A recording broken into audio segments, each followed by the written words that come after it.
Hello! Greetings from the beautiful city of Umeå, located in the region Västerbotten in north of Sweden. Region Västerbotten is one of the members of the CPMR Baltic Sea Commission.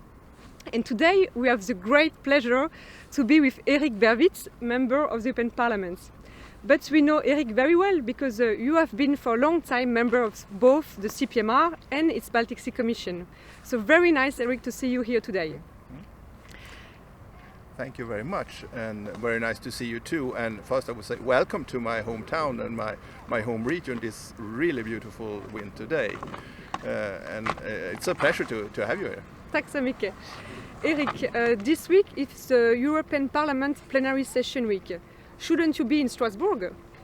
Yeah, that's the plan, but Corona has spoiled that, as it has spoiled a lot of other things. So we're not in Strasbourg, and we are actually advised not to be in Brussels either, but to work on distance if we can. So I've been here in Umeå for a couple of weeks now, working on distance with meetings and so on. Okay, so and how is the European Parliament carrying on his work while it's Corona time? I would say the formal things are working. Committee meetings, plenary sessions, votings, that's working. But when you really have to do something, achieve something, negotiate, that's not working, because then you have to meet people over a cup of coffee, over a lunch, or in the corridor actually, to get to know people and to solve the hard things. So we are doing now is the basic stuff, but the rest we're missing. So hopefully we can soon start to get back to some kind of normal activity. Okay, so the fika pause face-to-face are missing. Yes, we definitely missed the fika pause. We missed the coffee, we missed the cinnamon buns, and we missed the chats. Nice. Erik, you are a member of the Budget and Regional Development Committee at the Parliament. And for several years now, there has been discussion about the future long-term EU budget. And recently there was a kind of an agreement. Could you tell us more about this agreement and what will be the next steps? Yes, we have had extremely long negotiations, and finally now the Council and the Parliament agreed on a budget, and both parts would like it to look different. So I would say it's a decent compromise in that sense. But the challenge now, the problem now, is that Hungary and Poland, they don't like what we have agreed on when it comes to the rule of law. Basically, if you don't follow the rule of law, if you don't behave civilized, you will risk to lose money. And they vetoed that. So right now we are in a unique situation. We've never been here before, that actually the budget is put on hold, and it's just a month until the new budget has to be started. And also, of course, to the pandemic, we have the new recovery package that is also put on hold. So we are hanging in there. Okay, so kind of a unique situation, as you said. And yeah. And Erik, how the regions have been deeply affected by the pandemic, and how the European Union is supporting the recovery of the regions and the enterprises. Yeah. First, we had in the existing budget. Now we try to redirect as much money as possible to healthcare, to buy medical stuff, and to help up in the pandemic. And now also in the new budget we have the REACT, which is designed to help regions with these kind of things, to fight the pandemic and also to do recovery from the pandemic. But we also have the recovery package, or Next Generation EU, which is 750 billion, which is quite a lot to get us out of this recession when the pandemic eventually stops, or we find a vaccine. Okay. And the Green Deal agenda is very high on the priority of the European Commission and of the Parliament. How is this new budget and new recovery being reflected in a more sustainable way? How the Green Deal is reflected in this new budget and recovery package? We have lots of priorities, but we have, I would say, two main priorities. It's the Green Deal.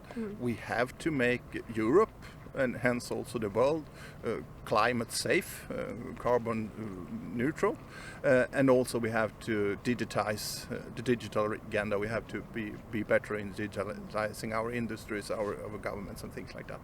And that's also the aim, because most of the money, if you don't use them, in a green way or in a green transition, then you will not be eligible to have this money. So actually, not much.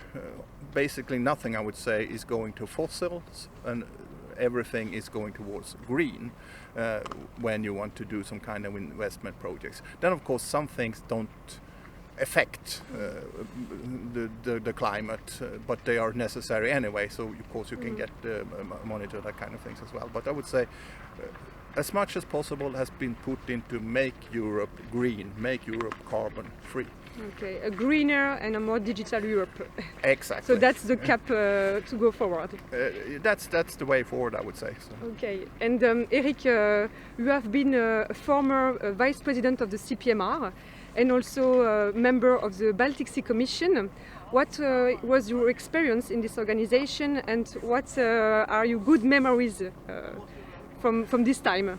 Well, there are many good memories and episodes, but I would say I learned enormously much from being a member of the Baltic Sea and also the pan-European CPMR. A lot about regions in Europe, policies in Europe, different perspectives in Europe. So that has been enormous valuable to me, and is enormous valuable to me now as a member of the European Parliament. The other thing is I made a lot of good friends, and that is always valuable, okay, regardless what you do. So for me, well, I wouldn't be a tenth of doing a good job if I hadn't had this experience from the CPMR and Baltic Sea Commission. Okay, you are the best ambassador for CPMR and Baltic Sea Commission, Erik. Well, it's been valuable for me, so what can I say? It's a really important organization. I learned a lot and I had a lot of fun as well. That's a very important part as well. It is. And last but not least, we are in the Great North. What kind of advice or tips you could give to the audience to come to Västerbotten or north of Sweden? Well, depending on what first you have to choose a season. Yeah, but winter I think is where we are most unique, a day like this. So if you haven't experienced winter, come out there and then you can ski, you can go with snowmobile, or you can just take a walk in the city in the snow in the winter and look around, all that kind of things. But then of course there are other things, like here we are close to the river. You can go down to the arts campus where you have the Bild Museum, the picture museum, which is one of the best, I would say the best in Sweden and also on a European level. But also you have a lot of nature. You have a university. Actually we have 3 universities. We have the big Umeå University, and then we have parts of other universities also here with the agriculture university, and also with the technical university from Luleå. So we have lots of education as well, lots of culture. This was the cultural capital in Europe of 2014, and you will notice that when you're in the city. But also you have the neighboring city, Skellefteå, where they are making one of the largest investments in, I would say, in the green transition, with the largest battery factory in Northern Europe, which is also done with help from the EU. And you can go to the inland if you want to go downhill skiing and see nature, fish, but also see how we are using the latest technology when it comes to broadband, how we can, in distant areas with not that many people, how we still get things to work very well by using the latest technique. So it depends on your interest, but I'm sure whatever your interests are, you will find something here that, oh, I didn't know that, oh, that's interesting, oh. So. Thank you, Erik, for giving you this great picture of Umeå, Västerbotten, north of Sweden.